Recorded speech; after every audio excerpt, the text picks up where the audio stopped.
ইংল্যান্ডের নাগরিকত্ব ছেড়ে দেশের জন্য ফুটবলার হামজা চৌধুরীর ত্যাগের উদাহরণে অভিভূত জাতীয় ক্রিকেট দলের সাবেক অধিনায়ক আকরাম খান, খালেদ মাসুদ পাইলটরা বললেন, আগামী প্রজন্ম হামজাকে অনুসরণ করে দারুণভাবে উদ্বুদ্ধ ফুটবলার হওয়ার স্বপ্নে।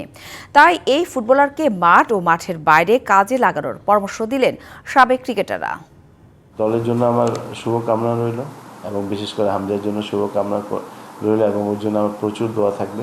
বাংলাদেশের ক্রিকেটার থেকে শুরু করে অন্যান্য ইভেন্টের খেলোয়াড়েরা যেখানে সুযোগ পেলে ইউরোপ আমেরিকায় স্থায়ী বাসিন্দা হয়ে যান, সেখানে হামজা চৌধুরীরা ব্যতিক্রম। ইংল্যান্ডের নাগরিকত্ব ছেড়ে বাংলাদেশের পাসপোর্ট নিয়ে হামজা চলে এলেন বাপদাদার দেশে। দেশের জন্য এই ফুটবলারের ত্যাগে অভিভূত জাতীয় ক্রিকেট দলের সাবেক অধিনায়ক আকরাম খান। বাংলাদেশে অনেকে আমি পরিচিত আছে যে আপনার প্রচুর পরিমাণে টাকা পয়সা খরচ করে কিন্তু আপনার বিদেশি পাসপোর্ট করে, আর সেই কিন্তু ব্রিটিশ পাসপোর্ট দিয়ে স্যাক্রিফাইস করে কিন্তু বাংলাদেশি পাসপোর্ট নিয়েছে।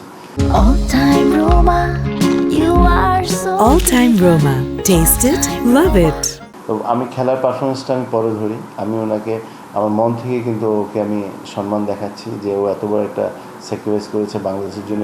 আকরাম খানদের ক্রিকেটে বুঁদ হয়ে সাকিব, তামিম, মুশফিকরা এখন বাংলাদেশের ক্রিকেট আইডল। আবার এই পঞ্চপাণ্ডবের ক্রিকেট প্রেমে উদ্বুদ্ধ হয়ে তাওহিদ হৃদয়, লিটন দাসরা আন্তর্জাতিক ক্রিকেটে তারকা। আকরাম খানের যুক্তি, হামজা চৌধুরীদের পারফরমেন্স দেখে ফুটবলার হওয়ার স্বপ্নে বিভোর হবে আগামী প্রজন্ম।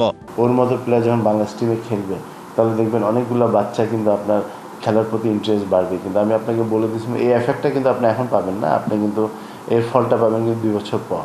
ফুটবলার হামজা চৌধুরীকে নিয়ে জাতীয় ক্রিকেট দলের আরেক সাবেক অধিনায়ক খালেদ মাসুদ পাইলটের ভাবনা একটু অন্যরকম।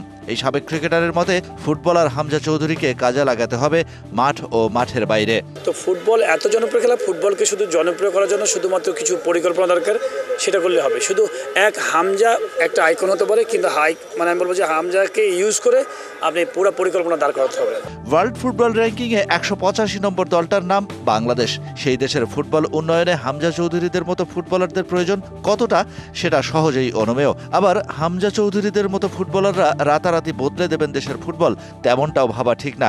ক্রীড়াঙ্গনের মানুষেরা বলছেন, হামজাদের নিয়ে নির্দিষ্ট পরিকল্পনা করেই এগিয়ে যেতে হবে বাংলাদেশকে। Shahan Papon, DBC news, Dhaka.